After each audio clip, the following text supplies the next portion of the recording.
if I were to have to pick between two people, one of them with the best camera equipment in the world who is not an angler, and somebody who just has some halfway decent camera equipment but is a fantastic angler or has some sort of experience, I would pick the guy with the lesser equipment.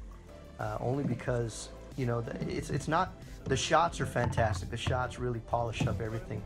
But if the camera guy cannot predict the sport or have at least some sort of an insight as to what's next and where that lens needs to be at, you know, you're missing a lot of those rich money shots that sort of help tell that story. Perfect. He's in the grass now. All right, he's in the middle. All right, now he's pushing shrimp. He's right there.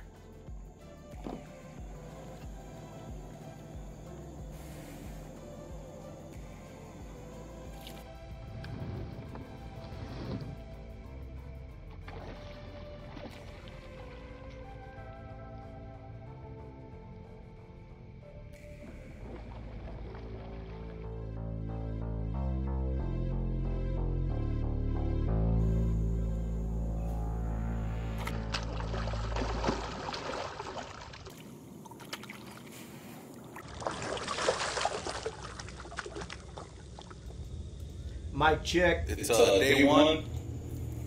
We're on our first red. It's not a big red, but of course it gets your heart pumping.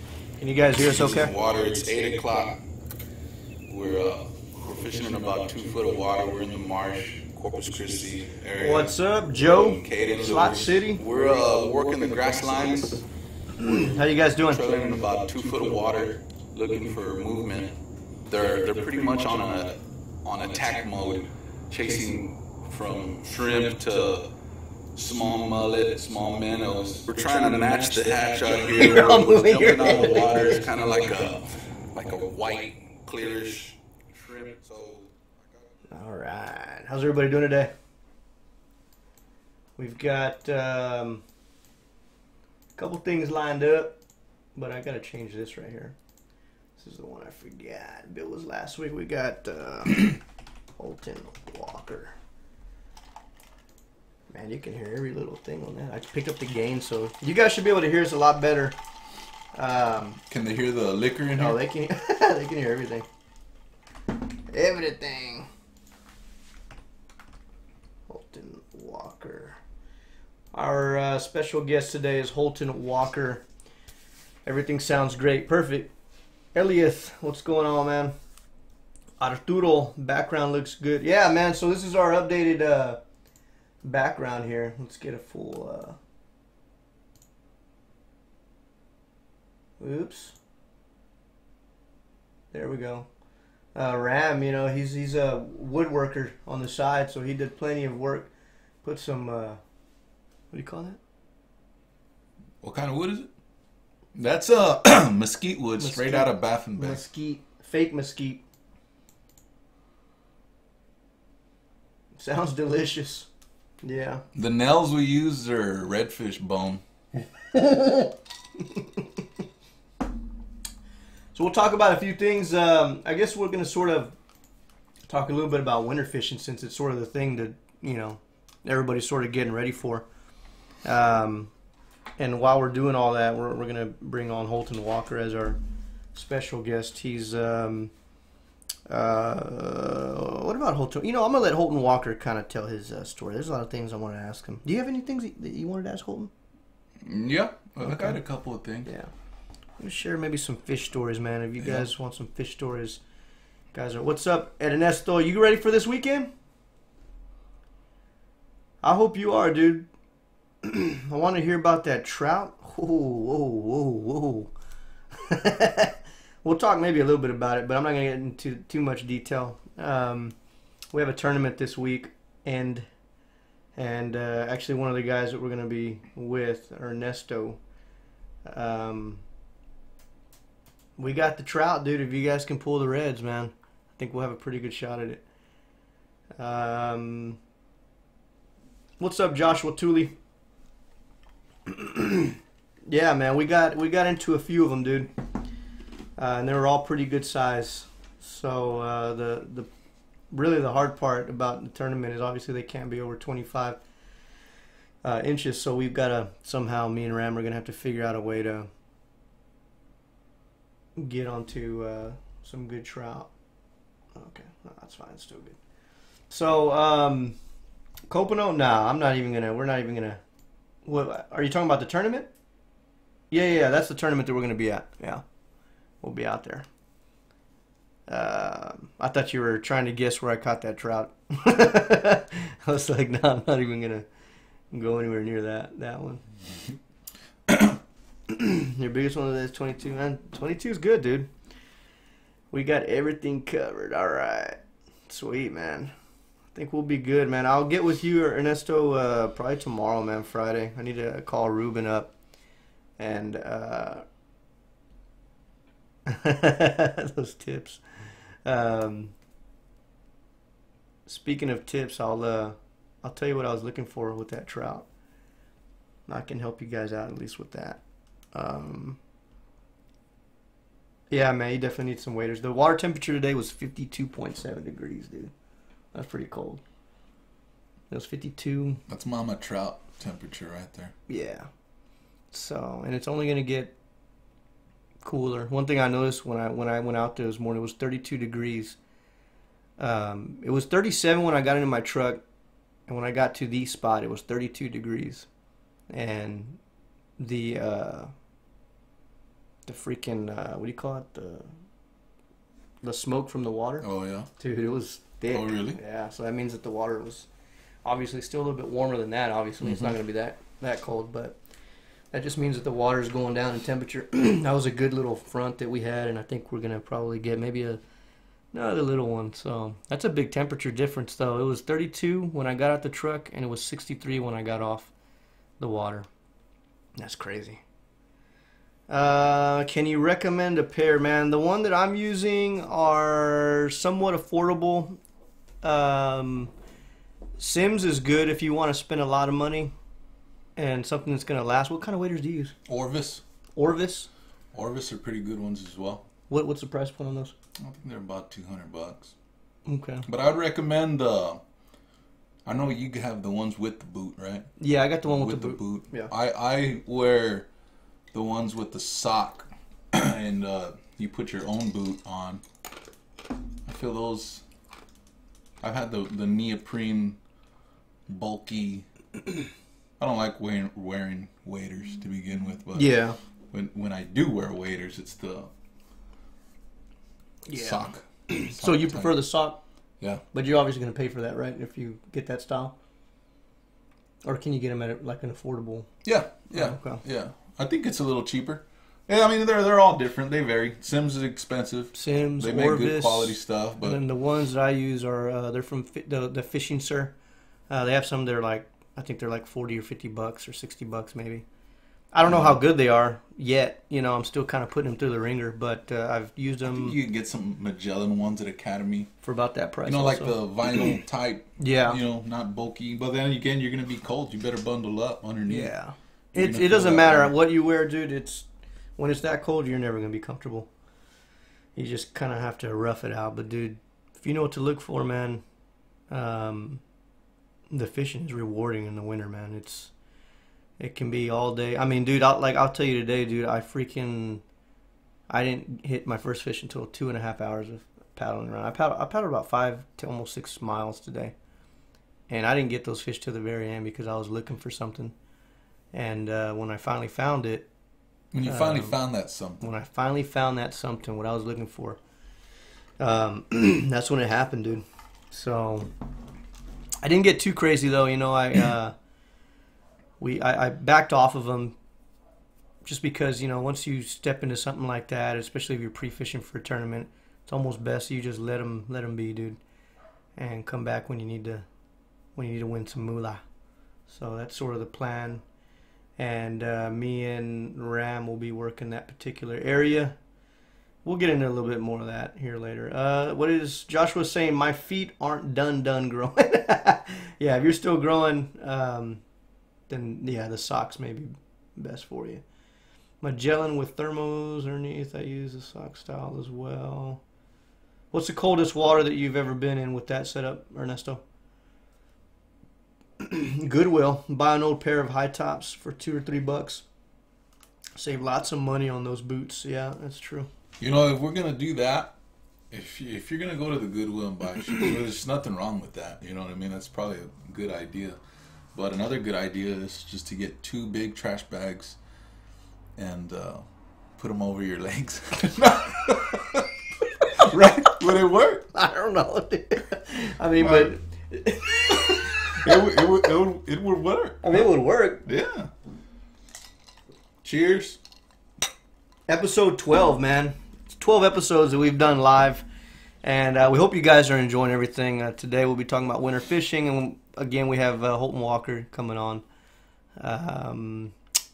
the show today. So maybe we should ask him if he's ready. Let's do it. Give us a ring. See if he's. You guys are gonna have a super sound today when it comes down to our callers, because we've got about a 12-inch sub that's getting ready to bounce, and the audio should be a lot better. I've turned up the gain on this. We're sort of learning as we go. So you guys see all those crazy guesses on that trout? If you guys are following me or whatever on Facebook, I put up a really good trout, dude. Really good. And I'm not going to tell you guys how big it was, but not yet. Not until after we're done pre-fishing this weekend, then we'll post up everything. But it's funny, dude. Some of these guys are guessing like almost close to 40 inches, and I'm just like, God dang, that's a little too much, man. And I still just guessed between 35 and 40. No, it's not. I mean, no, it's not. Definitely not 40. Okay, we just hung up on him. Are you ready? Yeah, Let's do it. we'll get to this later on. Here we go.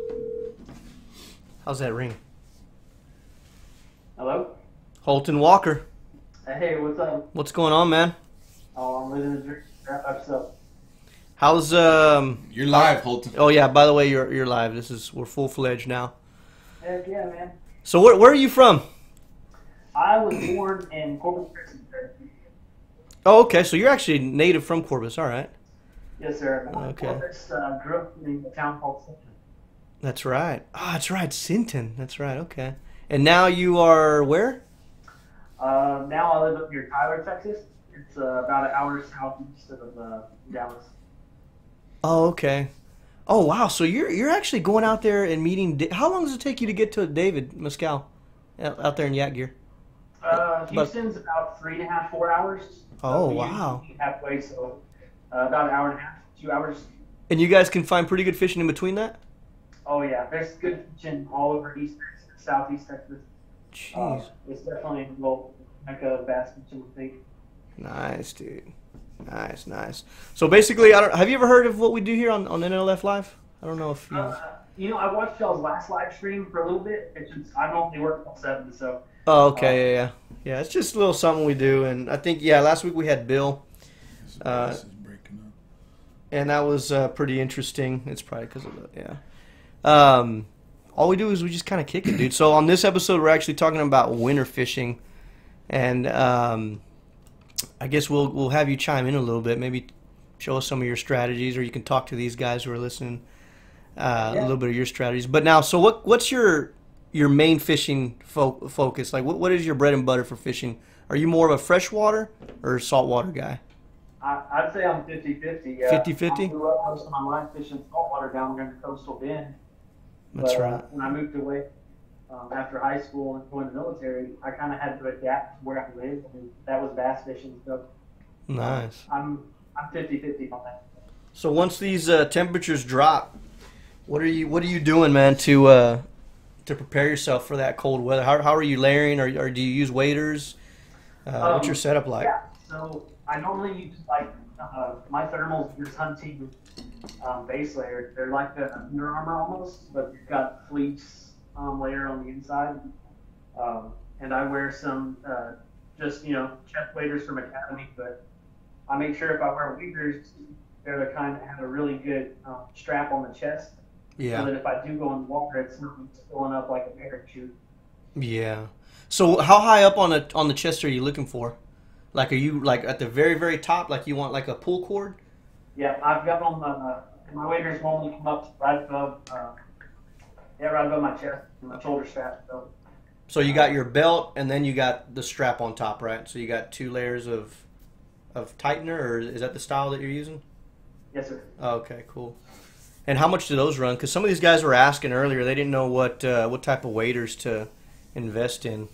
I think, man, I've got the Mag 2 waders from Academy, and I think they run right at $100. They're not super expensive.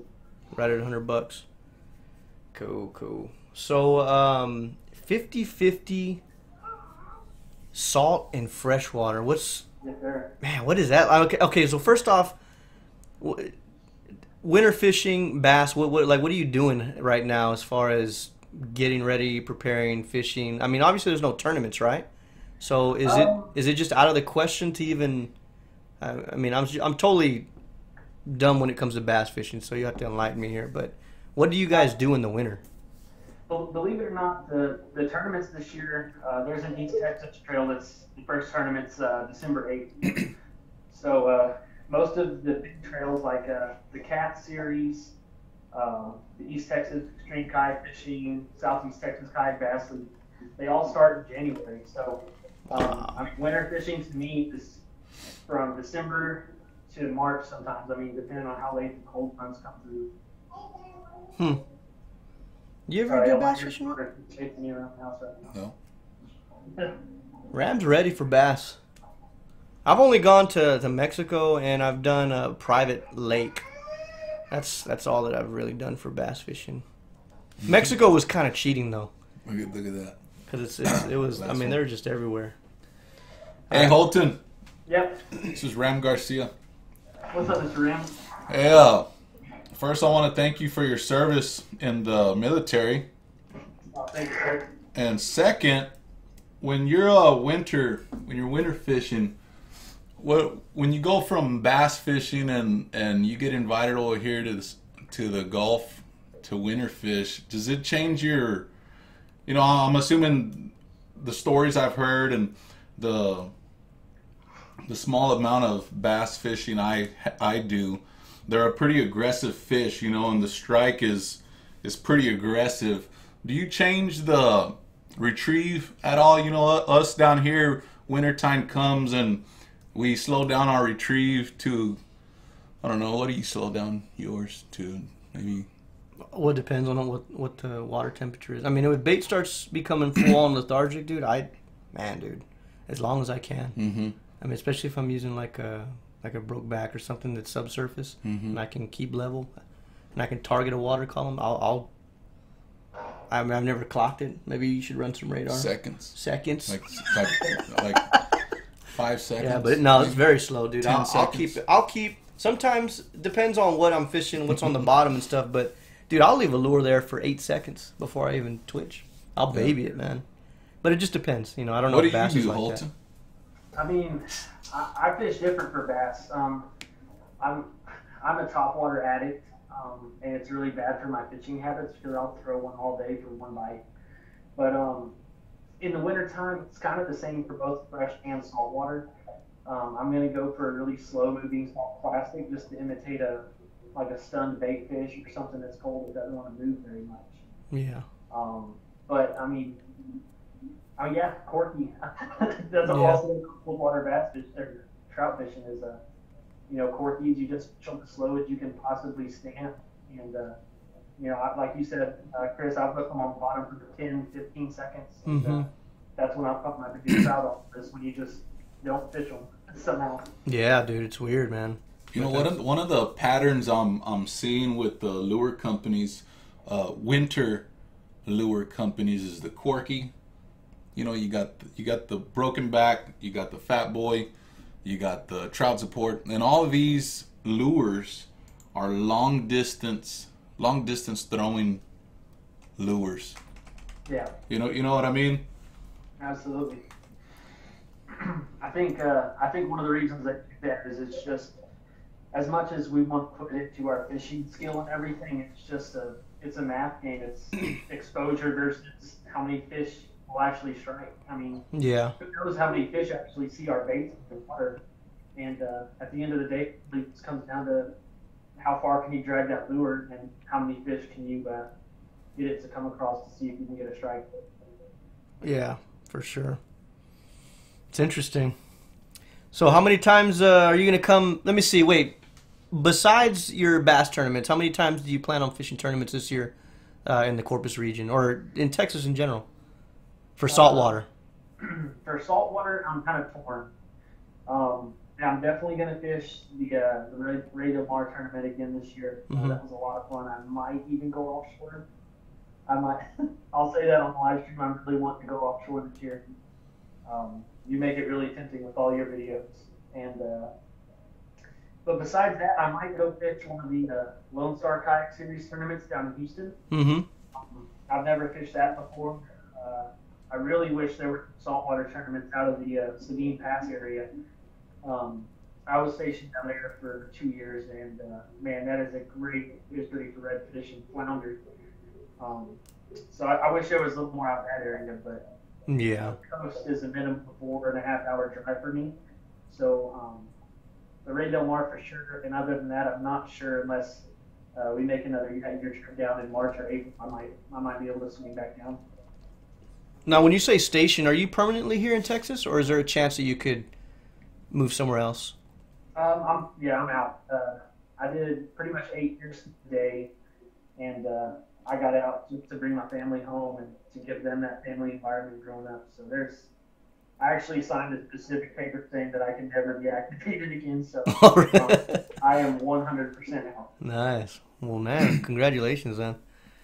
8 years is a long time, dude. And then you just had a little one, right? Yep, I got a 4-year-old daughter and I got a 2-month-old boy right now. Nice. Yeah. Congrats, dude. Yeah. I got a girl in the oven right now, dude.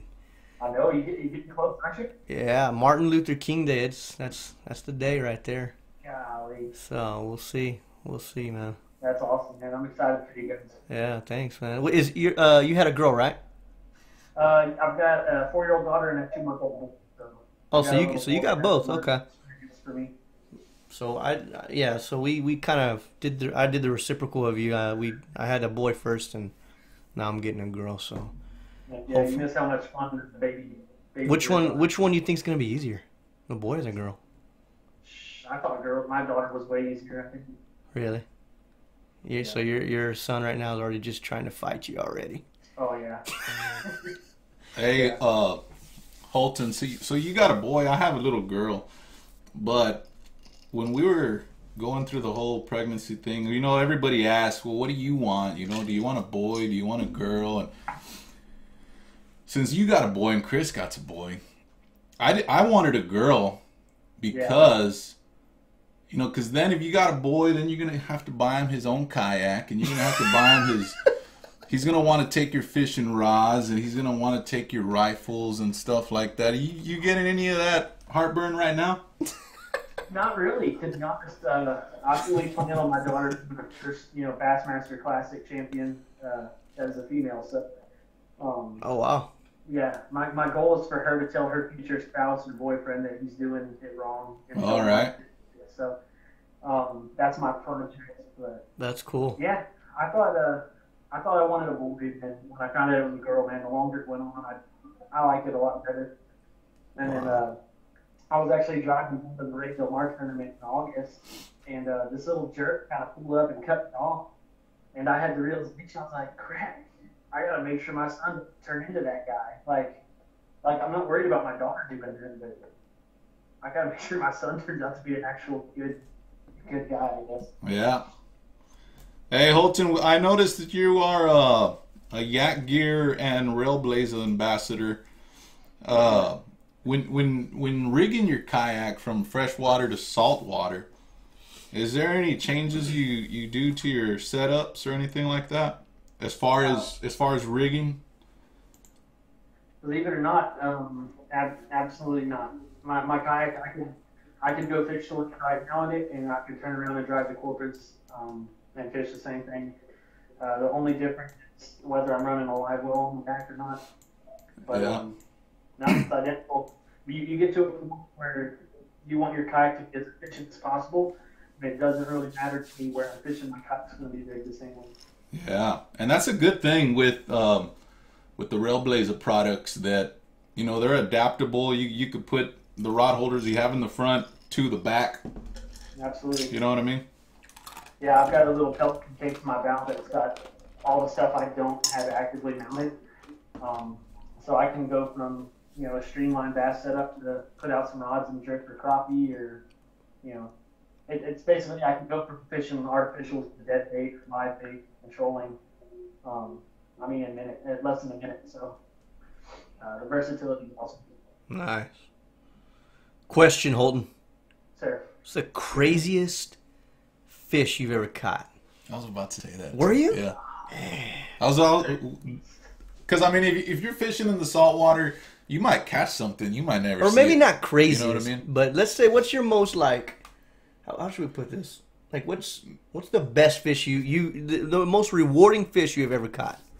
That you've got it on the boat, or that you've lost. That you you've know what I mean? that you've landed. That you've landed. That's actually going to be two fish for me. Tandem. One of them was my rooster fish down in Costa Rica. Oh yeah. Oh, I forgot about that. It was from the shore, and basically what I did is I'd get the float down there for 2 weeks at a time at a hotel on the beach. It sounds awesome, but trust me, I was working my butt off. But I'd wake up early before I had to leave, and I'd go throw lures off the beach. And it took me 3 years of doing that to catch a rooster fish. I didn't want to get a guide. I didn't want to go out on a boat. It was me and the fish, and it took me 3 years, but I caught one, and that was one of my bucket list fish. So that was an awesome moment for me. And those roosters are just cruising the beach? Yeah. Well, I mean, it's not like the beach like you think here. Down there, it's a real rocky cliff on the Pacific side. And I mean, you could be standing at the edge of the rock, and it drops to 20 feet of water. So crystal clear blue water. Yeah, it's awesome down there. And what's that group called that they do that? They're fishing off some rocks, and they're catching from amberjack to kingfish to. It's a YouTube channel? Yeah. I know what you're talking about. They fish with Stellas and all that. Yeah. There's a couple of them. Some of them do it down in Central America, and there's one YouTube channel, I cannot remember the name. They do it, I think, out of New Zealand, and they catch like these massive tuna from the shore. And That's crazy, awesome. dude. So you caught a rooster fish. Did you get like a measurement on it? Or a ballpark? No, I didn't. If I remember right, I wasn't really fishing in a completely approved manner, if that makes sense. Mm-hmm. Everything down there is it runs differently. So, are you supposed to fish in this part of the water? No, but the nature officer's right next to you, kind of cheering you on, you know. So, it's just different. That's crazy. So, wow. Yeah, it was probably 15 pounds. It wasn't a monster, but it was more significant that I caught a rooster fish than how big it was. Heck yeah, dude. Not everybody catches roosters, man. That's sort of like the hottest fish right now, I think. Or not the hottest, but I would say like at least has the biggest spotlight. I would say some of the hottest would be like... it's definitely on everybody's bucket list. Oh, for sure. Yeah. Yeah, I think, up until a couple of years ago, the rooster fish was like #1, everybody's bucket list. And yeah. I'm looking over here like if he's there. Couple of years, the GT has made a real big push. Like everybody's. Yeah. That's what I was gonna say. I was gonna say the GT kind of replaced it. I would love to catch that fish, but I'm not flying that far away or getting on a boat. So. Yeah, man. If you guys have never seen that video that Yeti makes, there's a video on there. I think it's called the Cosmos, and dude, that they go like to an island that you have to get on a private charter ship. And these dudes got AKs, dude. Because in between where they launch and their destination, there's a lot of pirate boats and stuff. And they'll like, try and steal whatever cargo you have. So they take these guides, man. Or this one guide. And with a fly rod, dude.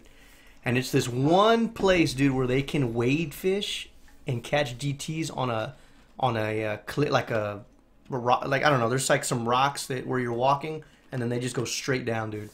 And so these guys are able to like bring them up into the flats.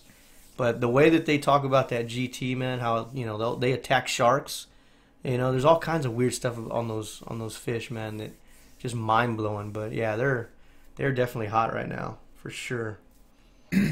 Giant trevally, right? Yeah. GT. Yeah. What fish you got over there in your neck of the woods? Bass. What else? What else you got over there? Yeah, I mean, if you're talking about freshwater, you got bass. The Trinity River around here has got some monstrous alligator gar. Spotted gar, catfish, crappie, chain pickerel. It's like a little southern pike, if that's what you want to call it. Those are pretty fun to catch. Even though they're regarded as trash fish, it's funny how a lot of trash fish end up fighting better than those game fish. Right. Yeah. Have you gone on the Trinity River?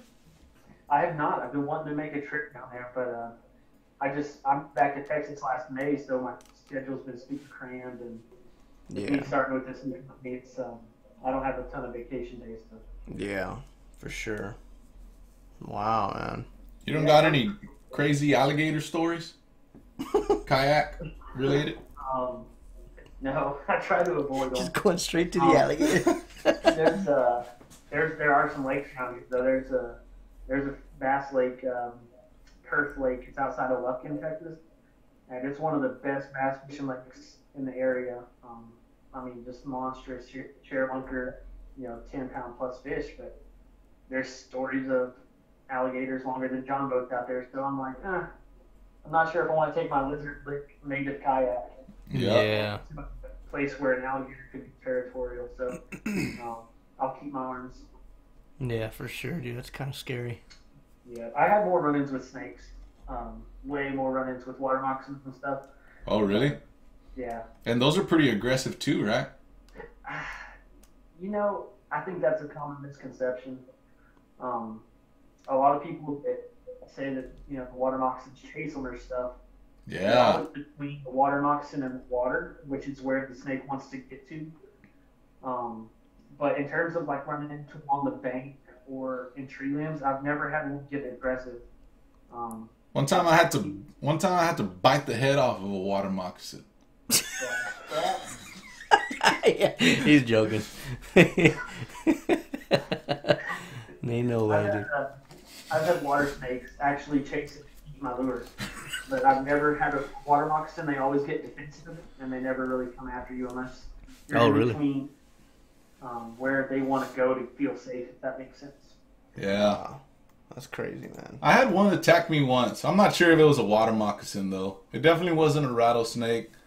It definitely wasn't an anaconda. It had to have been a water moccasin or a water snake or grass snake or something. But I was on a trip down the Nueces River looking for gar last year, and I seen a snake in the water. So, I saw we weren't catching nothing. So I said, okay, well, there's a snake. I'm gonna go get some cool footage of this snake. And the guy said, man, that's a water moccasin. And I turned around and it turned around as well. Yeah. And started. That's why I asked if, I thought they were aggressive snakes, because this one actually turned around.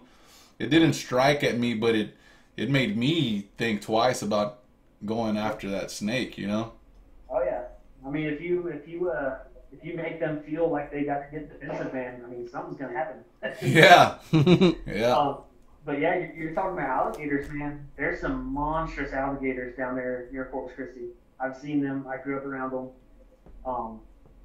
You know where the Welder Wildlife Refuge is? Yeah. We had some oil wells on some leases down there that I grew up gauging with my grandfather, and we'd always stop on the bridge and throw some old scraps in those little rivers. Mm-hmm. I guarantee you there's 14-foot plus alligators. Mission River, I know that thing's full of them. Yeah. And yeah, there's some big alligators down there. Yeah, man. It's crazy. I've never had a run-in with them like that. No. Mm-mm. Yeah, if I think there's alligators, I don't go fishing. Yeah. Although there's some rumors that there's one right there in the Nueces. I've heard it from several different people now. Big one. There's gotta be alligators in there. Yeah. Well, Holton, I don't want to keep you too long, man. I know you got a newborn and all that. So, real quick, so who do you're an ambassador for, what companies are you an ambassador for? I'm an ambassador for Gallagher and Railblazer. Okay. I've got affiliations, I guess if that's what I'm calling, with Onyx Outdoors. They make like life jackets and outdoor wear. Okay. Backwater Paddle Company. They're kind of extension to Yak Gear. Right. Be great product, man. I loved them before I even was on with Yak Gear. One of the first things I bought was the salt paddle, the little hand paddles. Mm-hmm. Let's see here. Native. I just got on with Native. So I'm officially pro staff with Native now. Cool, man. 2 years. Wow. Congrats, man. That just happened recently? Yeah, with probably 2 weeks ago. Okay. And you're on the Native Slayer, right? Yeah, I'm on a Slayer Propel 13 right now. How do you like that thing? Man, it's fast. Yeah. I love it. That's good, man. Everybody always wants me to compare Hovies, Natives, all the kayaks, and the one thing I say is instant reverse. Yeah. The ability to just start pedaling backwards and pull myself away from something is, it's pretty awesome. It's Yeah. Instant. That's the cool thing about it, right there. Yeah. And so, if any of these guys want to follow you, social media wise, what do you have as far as social media? What do you mainly post your updates on? I had a YouTube channel, but since we changed their terms of graffiti and all that stuff, my YouTube channel has fallen off the face of the earth in terms of activity. So I'm mainly on Instagram, Holton_Walker. If you have a problem finding it, I'm on Yak Gear's Instagram. They like to tag me a lot. Cool. But yeah, man, I mainly just I like to live vicariously through Yak Gear. Yeah. A lot of people, I don't promote myself as much as I try to promote what I do, and really good brands that really help out people. And I can honestly say that I would not be kayak fishing right now had Yak Gear kind of not stepped in when I was separating from the military, moving back to Texas. They definitely helped me out in some ways that I could never really thank them for. And they kept me fishing and progressing my career for sure. Awesome, man. Well, that's good, dude. Well, Holton, it's good talking to you, man. Hopefully it won't be the last. Ram, do you have anything for Holton? Nope. No. Let us know when you're back down this way, man. Yeah, dude.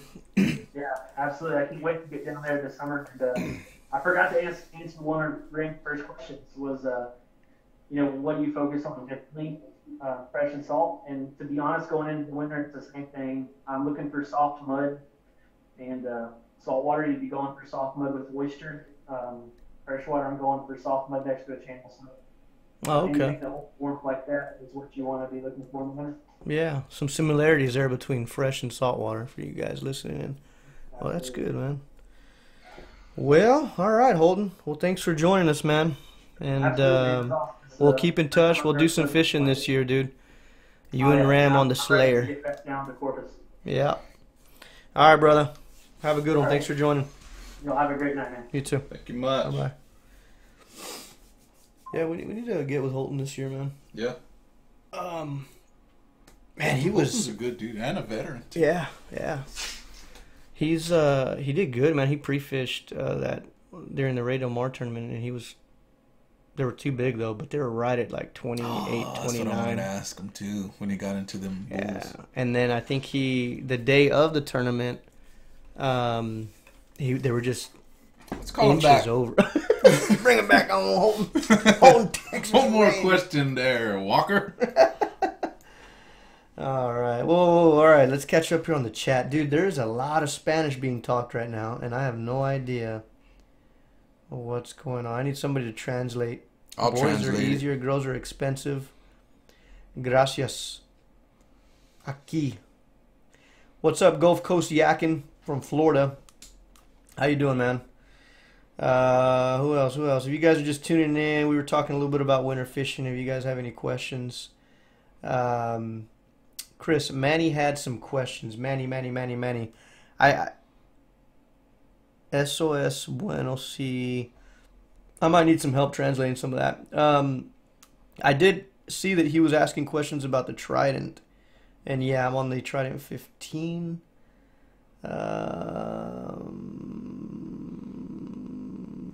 But yeah, I can't understand what that is. He only speaks Spanish. Oh, man. Do you speak Spanish? Yeah, go back to what he said. Oh, okay. You're like going way too fast. My bad. What does that say? That he doesn't understand him. He lives in Corpus. Oh, that's Ernest. Ernest. Oh. Hang on. Órale. Yeah, I mean, I can understand it. This dialect is a little different. Dedicas? I think that's like, what does he dedicate to? What is that right there? Oh, that's Ernest. Yeah. I can understand Ernest. That's interesting. Yeah, Those types are from Florida. I think he's talking about the Liberty kayaks. El Chris también. The Black Mamba. El Chris también habla español. Sí. Chris talks Yo Spanish. puedo hablar español, pero no entiendo tu cómo estás. Esto Cristo no entiendo espando. Do y'all mind liking my new vid? What's up, ASAP?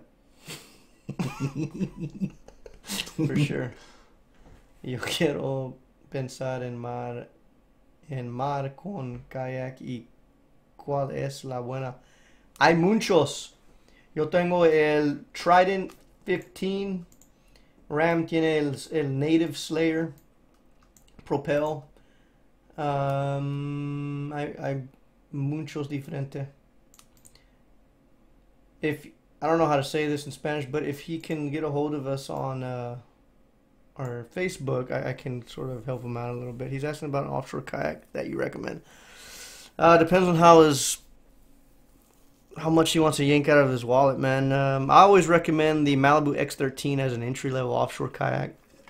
It's under $1,000, and from there, I would say your Vikings, your ocean kayaks, if in regards to paddling. What else is a good paddle offshore kayak? The Jackson Kraken. That one's heavy. He's looking at the Hobie Adventure Island. Sí, la Hobie está bueno, pero buku bucks. Muchos. Es caro. Caro? Carísimo. Carísimo. It's expensive, man. So if you got the money, do it. He's asking about, okay, Ramirez to contestar. Yeah. So winter fishing, man, if you guys like Holton, he brought up some good stuff, dude. I mean, I didn't know it was kind of that similar, you know. They're kind of looking for the same thing, looking for deeper water, looking for mud. And what did he say about, you know, we like to look for mud and shell. And then he said in the bass world, they look for what? Mud. But not shell. Maybe just some structure. Yeah. I always think that when somebody says, you know, this is what they look for, I think territory has a lot to do with it. You know, not every bay or every laguna or every saltwater area has shell. I mean, most of it does, but not all. You know, the sand could be different, the mud could be different. And when you say mud, they're staying warm in the mud, right? Yeah. They just dig themselves in the mud. They're staying warm. But if you're in a body of water that doesn't really produce good quality mud, well, then now you're looking for actual structure. So, and they're not going to be as aggressive, so therefore we slow our retrieve down to get a strike, you know. So you literally have to put this bait lure right in front of the fish, you know. Yeah, the colder it gets, the slower you bring your retrieval down. You work. That's why those broken back, what are they called? Fat boys. The fat boys, the broken backs. The trout support. If you want to have the same. This is kind of new to us, at least this year, because we've never used trout support until this year. But like your broken backs, you know, the reason they're so popular is because they do mimic lethargic bait. You know, kind of like what Holton was saying and what Ram was saying. Whenever It gets cold, everything kind of slows down. Well, so does the bait. I mean, these fish still do have to eat. They don't just eat as frequent, but they do eat. And most of that bait, man, once that water temperature gets down, that bait becomes real twitchy, and they're just not sprinty. They're not jumping around, and they're not moving like you would see them obviously during the summers and springs. So you can literally see, if you've never seen a lethargic bait, they're just kind of like, they're just floating there, and then they'll just like twitch. They'll move a little bit, and they'll look one direction, and they'll just like slowly swim, and then when they try and change direction, they'll just kind of like flicker. Well, that's kind of what the fish are looking for. These fish have been through winters and winters and winters, so they've sort of adapted to how they're going to go after that kind of a bait.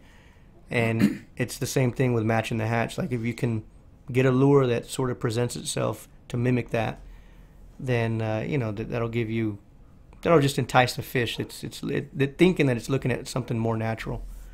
They don't want to go after an aggressive bait. Yeah, dude, you're not.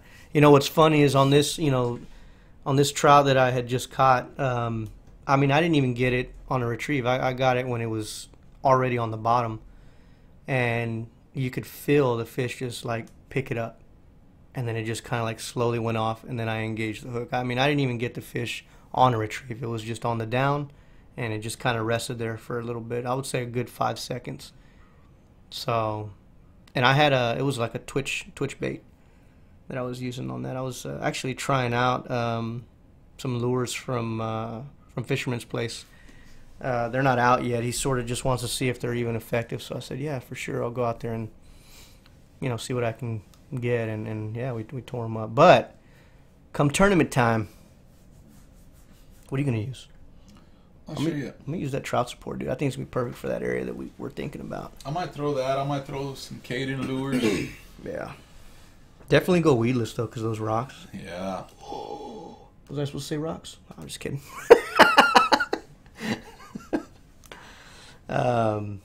I get a bunch of snake kings, 10 to 20 pounds on some nearshore reefs here, but I would love to catch some slow kings like y'all do in the oil rigs out there.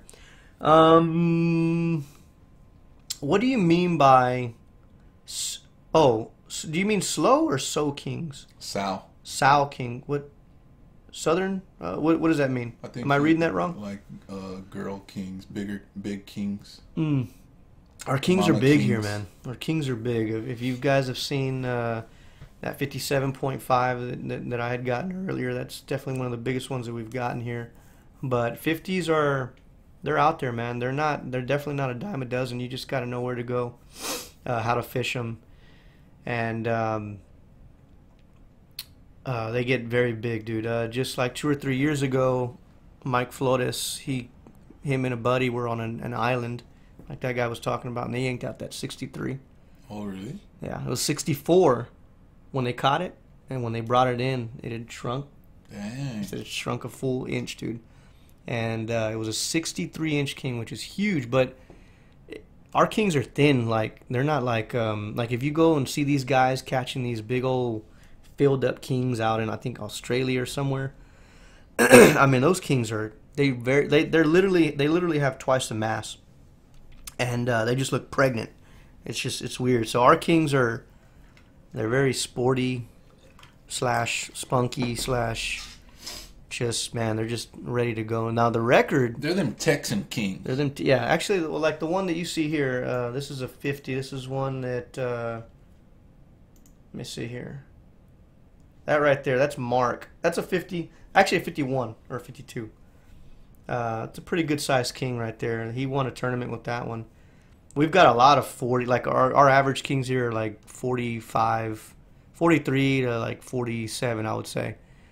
And then, every now and then you'll get into some 50s. And if you're lucky, you'll break 55, 57. If you're very lucky, you'll break 60. But they're out there, man. You just got to know where to go. The rigs are a good start. You'll get a lot of sporty kings around the rigs. I've had my best success actually sort of away from the rigs, which we won't discuss. I won't get into details on that as to why, what I've learned in the last few years. But Maybe when we hit summer, we'll talk about king fishing and stuff. I kind of wanted to keep it more winter based.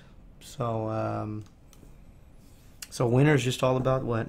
Our big trout right now. You can still get into some reds.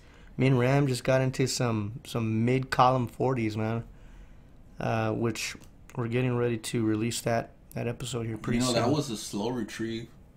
On the reds we caught on that last tournament, the yacht club tournament, was a slow retrieve. It was, yeah.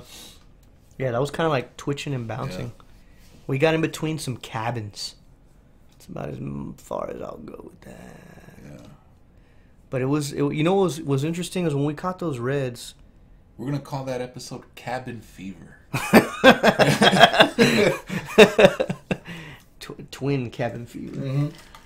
Well, what's funny is we got up on that ledge, like that little sandbar, and everything just sort of sunk down from there, and that's where they were at, dude. Right in between. It was soft too, like a little kind of muddy. Yeah, it was. It's true. It wasn't as cold as it is now. Nah, now it's cold, man. Yeah, it's real cold. Now I think that full-on transition is going to begin. And people keep warning me that we're going to get a crazy... Do you think we're going to get a crazy winter? I mean, it's already had it. We had an early freeze. And no? Yeah, we did. I'm nervous about this year. I don't know what that's going to do. In my article, which, by the way, if you guys don't... me and Rand, we write for the Saltwater Angler magazine. What page are you... Do you remember your page? I range from... I'm always in the 50s. 51, 52. It's the Baffin Bay area article. Yeah, so Ram does... Because it's territory, so Ram does Baffin Bay. I do offshore for the Saltwater Angler. But, obviously, like times like right now, I'll beam off and I'll just kind of do a little bit of everything. Venture into someone else's hood. Yeah, and on this last one... I sort of went into what we were talking about with the what were we talking about? Winterizing. Winterizing, yeah, but the very, very bottom of it. Man, what the heck did I? Where it says your name? Yeah, but what were we talking about before we got? Man, I totally got sidetracked there, dude. Well, anyway, you can see the articles. They're dude. Like the Saltwater Angler, the cool thing about it is it's every 2 weeks, so that's probably some of the best. Most recent reports from a lot of different anglers from South Texas all the way up to North Texas into Louisiana, and I heard that they're now right there on the border, so a few of them are carrying over to Mississippi. So yeah, it's and the magazine just went full gloss. It was a paperback for a long time, since 1992. It looked like a newspaper. Yeah. And then when Ron picked up the magazine. He had 2 editions. He had the regular edition with kind of like the newspaper style feel, and then he banked off to try a full gloss kayak edition, and then he recombined them, and then now we have one solid gloss magazine, which is cool. And it's filled with all kinds of goodies, man. So if you're ever out there fishing Baffin, look up the Baffin report. I think you're the only one, dude, that reports there like that. I mean, there's a couple guides on boats. But those guys are going to be in some different areas. Yeah. So I think you're the only one that's actually covering that area in regards to a kayak. I don't know if that's a good thing or a bad thing, though. Yeah, it's... Because Baffin is gold. That is gold. And if it gets too packed... When we say Baffin, I cover from Baffin, Alazan, Cayo de Grullo, Rivera area... So it's not just Baffin, I don't want to step on any of the guides' toes. Yeah. Over there, They give some good information as well. Okay, we got a couple questions here. So, do y'all get bull red schooling this time of year? Yeah, but it depends on where you're at. We have a lot of water to work. We're actually very lucky, all right? So, where we're in the Laguna Madre, right? And it's a hypersaline lagoon. So if you guys don't know what that is, that means it's at least a minimum of 3 times saltier than the ocean. But it really doesn't get into that full-fledged hypersaline until you reach like the Baffin area and further down south. So we do get schools of bull drum down here, but you got to know where to go and how to fish them, man. It's not everywhere. You can't just launch anywhere in Laguna Madre and expect to catch bull reds right now in the flats. Right now, it's kind of, they've already kind of gone deep, but you can still get some. You know, it's just every front that pushes in, man. If you know their pattern, your best bet is to pick up on the pattern, know where they go, and every like pre-front, I would get out there and see if they're already moving and schooling up. But yes, to answer your question, yes. If you haven't seen, actually, actually to answer your question, Gulf Coast Yakking, we're working on a video right now where me and Ram are actually in literally just a couple feet of water, and these are schools of bull redfish, 45-inch redfish, you know, and in the mix of all that, there's some 50s in there, and they're literally on some mud flats, dude, schooling up. So that video should be out hopefully in about a week or less. So hopefully that answers your question. Then Hooked RR has a good one. He says, for winter fishing, is it the best to downsize lure, or does size matter? I would say it depends on where you're at and what bait is presenting itself. I go small, dude. You know, you can get the big old corkies and they'll work, but you know, I mean, it depends on what kind of bait is that they're going after, man. If it's mullet and stuff like that, I guess I would. What would you use? Corky? Or I've always caught all my reds. Distance, man. If you downsize, you're not going to get that distance which you need, because you know you're slowing your retrieve down.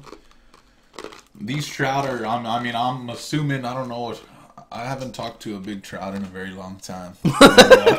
I'm fixing to this weekend. I guarantee it. I have been guaranteed or your money back. Yep. So that's gonna be the next video. God willing, we're gonna get some huge trout on film.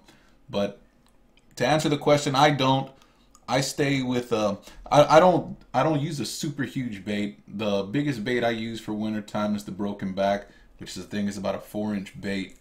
You know, I'll downsize to maybe 3-inch probably, but distance is one of the factors for sure in wintertime fishing. You don't want to get up close. You don't want to run over them. You know, you want to have that bait as long as possible in the water to at least get some sort of action. The only time I ever downsize lures is during hatchings, like a pup minnow hatching, or you know, if there's like glass minnows. Whenever there's a hatching and you can see reds or what have you pushing that style of bait and they're real tiny, that's when I do a full-on transition and shrink my lure. But that's during the summertime. Yeah, and that's during the summer. Yeah, so the winter, you know, I think Ram's right. It doesn't really matter. It's just a matter of whatever you use. Make sure you can get that casting distance. And distance and retrieve. Yeah. Slow things down and pay attention to the water clarity, and know that the dirtier, the more sensitive they will be. So I think that's kind of key right there also. There's a lot of different things, man, that you can think and overthink, but just know where the fish are at and put a bait there, and I'm sure that bait, you know, I mean, obviously you're going to go out there and throw a 12-inch troller and expect a fish to hit it, but hey, you never know, dude. I've had a trout, dude, like this tiny, hit a soft plastic about that big. Remember when we were back there? With that, me and Ram have a video of us going after a red. I think it was from earlier this year. It's the Baffin red, actually. And right before we catch a red, there's a scene there where there's a small trout. And, dude, he literally hits a lure the size of himself. So, and I say on there, I was like, man, you know, and I'm quoting myself, but I said to Ram, imagine what a big trout could hit. Now, I've never seen, I mean, you would think if you had a 30-inch trout, I mean, I don't know, you'd think it would hit a 29-inch bait. I guarantee it. At least, I mean, if he's hungry enough, right? Yeah. Trout do get aggressive. I mean, you see baits with spots on them. You know, baby trout baits. That's true. Lures.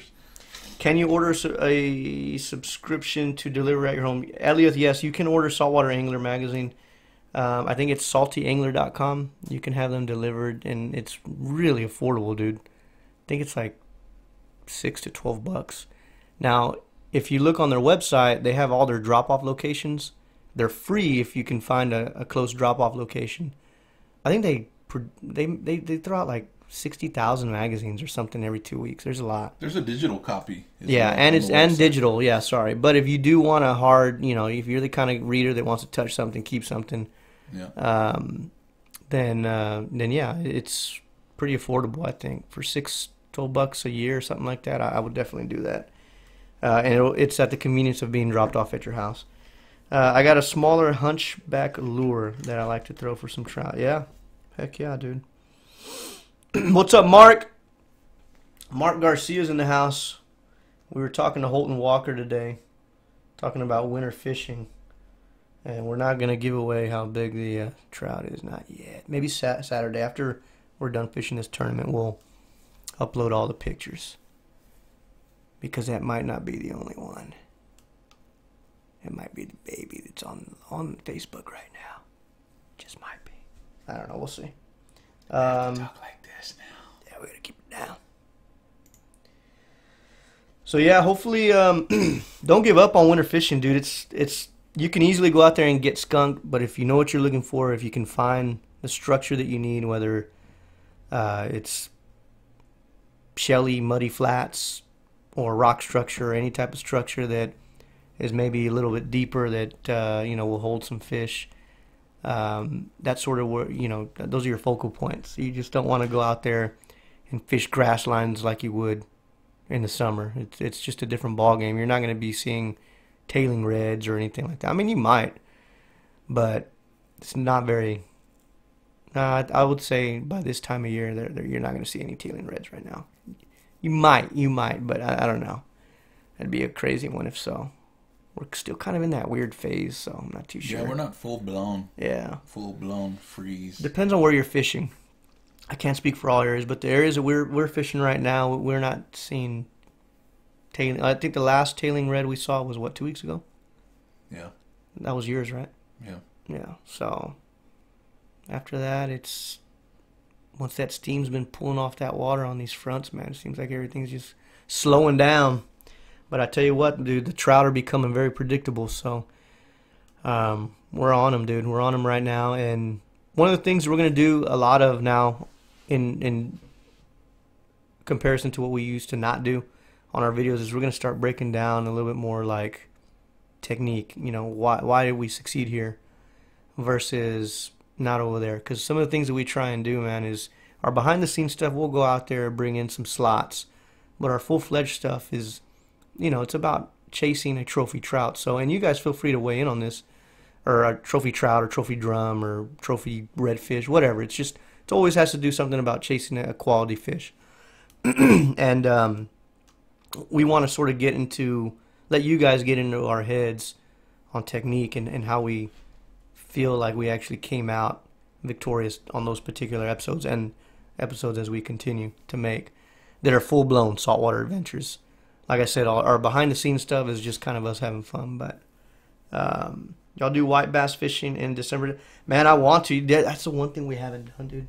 No. In an oasis. They're there. Yeah. Yeah, we need to do that. I think we're going to do that. And we may have to bring out the fly rods for that. I need to invest in a fly rod. Ram has a nice one. What do you have? The brand? Yeah. It is, do you remember what it is? It's on that video. TFO Jim Tooney. Jim Tooney? I think. Yeah. Is it overkill for that, though? Yeah. I got a smaller one. I got a Reddington that's, I think it's a 4-weight. What is that good for? It's light tackle. This is like how much does that run? Slot reds. I think they range, but I think you get a decent one for $100. $100? Yeah. Think so? Yeah. Figured you'd have to pay a little bit more for that. Well, I might have to. My TFO was up there. The TFO? Yeah, it was about $300. That's a full setup? No, that's just a rod. Oh, yeah, man, that's crazy. Yeah, that's expensive. Well, how much is the setup? A good set is about $500. You know, you got to keep in mind, you got to get your backing. You got three lines on it. Your backing, your fly line, and your tippet. You know, your tippet's like your leader. Yeah. On your conventional reel. You know, and your fly line, well, that's about $80 if you want to get a good one.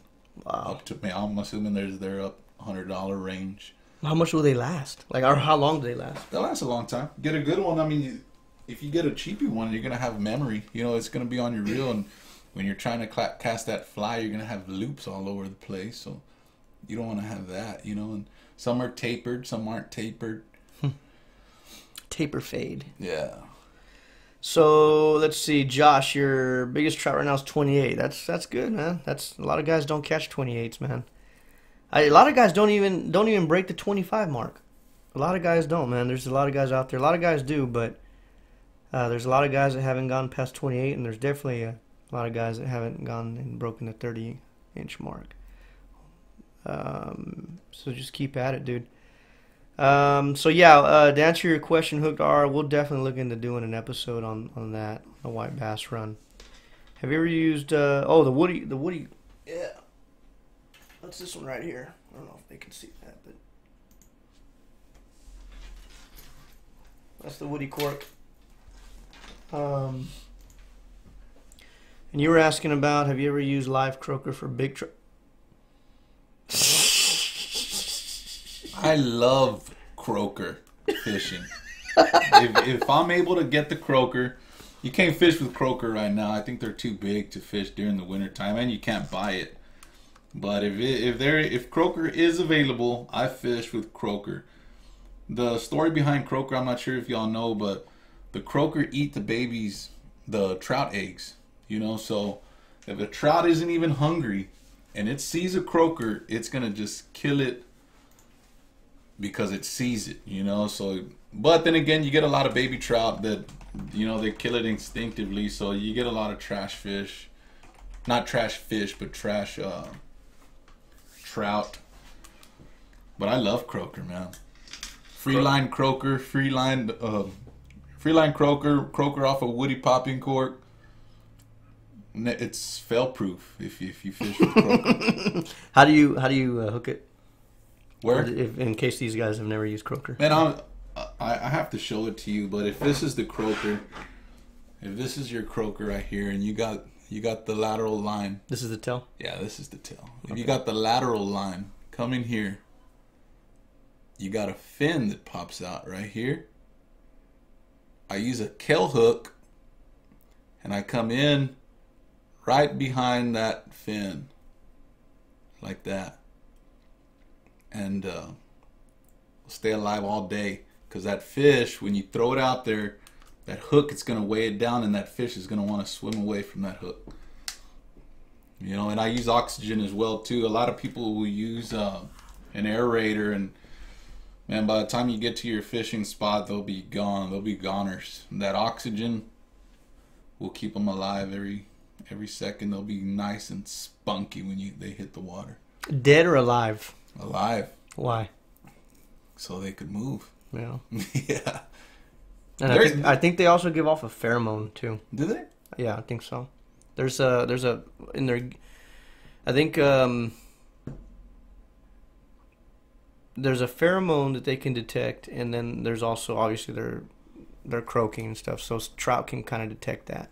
Yeah. Back in the day when I used to do a lot of shark fishing off the surf and off the piers and stuff, towards the end of the season, the croaker get too big, and they sell them dead. You know, maybe 6-7 inch croaker. At that point, I would use them for cut bait, and man, I would get a lot of good hits on bull reds, shark, juvenile shark with croaker. Heard that was a myth, Ram. No shave November Strone. I asked him how they like your steak. Oh yeah. Here in my area, I catch a lot of big trout, gator trout on pinfish. Yeah, for sure. I've seen that.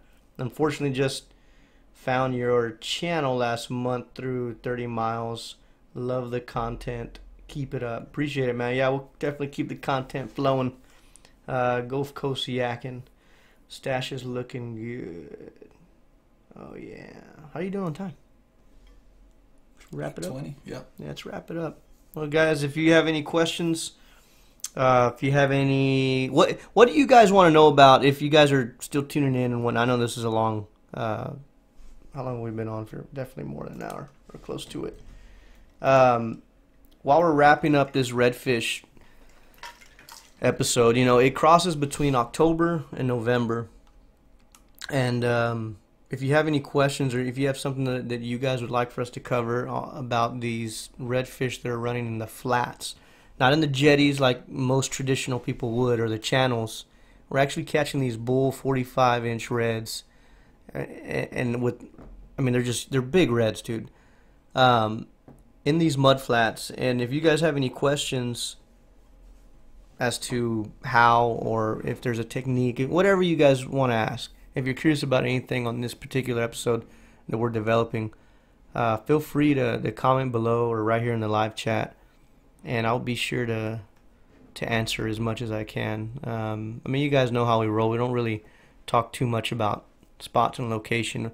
Our thing is to just really inspire you guys to go out there and set a goal and figure out how to do it, because that's basically what we've done, man, since the beginning of this show, dude. We kind of walked in here and we've had our hearts broken on trout a couple years ago, but we've just kept at it and we've just learned by just reading and figuring things out and asking questions, and we've gotten a lot better at it, man. So if there's anything that we can help you guys out with on these episodes, let us know. So, all right, Josh. Yeah, we're getting ready to get on out of here too. Arturo, Ronnie, Hooked RR, all you guys. Who am I missing here? I'm sure there's a few of you guys. Ernesto, Mark, if you're still out there. Slot City Fishing, which, by the way, thank you for your service too, Slot. I know you guys are... Wait, are you... Yeah, you guys are in the military also, right? Is it Air you Force. in Air Force? Right. Yeah. Or Navy. I think the Navy flies too, right? He's leaving in January, though. You're getting stationed somewhere. I forget where he said. So, Pilot? Yep. Yeah. All right, guys. Well, we'll see y'all next Thursday. I don't know who our guest is going to be, but it could be one of y'all. If you guys have any interest, want to come on the show and chit-chat, we'll get to know you a little bit better. You can message us on Facebook. Say, hey, man, I'd love to join on y'all's show and join in on the conversation. So shoot us a message and we'll see what's up. Y'all have a wonderful weekend. We will report back. You guys can follow Spooled_Outdoors at NLF Chris, or you can follow the whole channel at Next Level Fishing TV. We have a tournament this weekend. We'll probably post up pictures of how good we did, maybe around Saturday or Sunday. We'll see. Depends on how tired we are on Saturday. So if we are, it'll fall over on Sunday. Y'all have a wonderful day. Peace.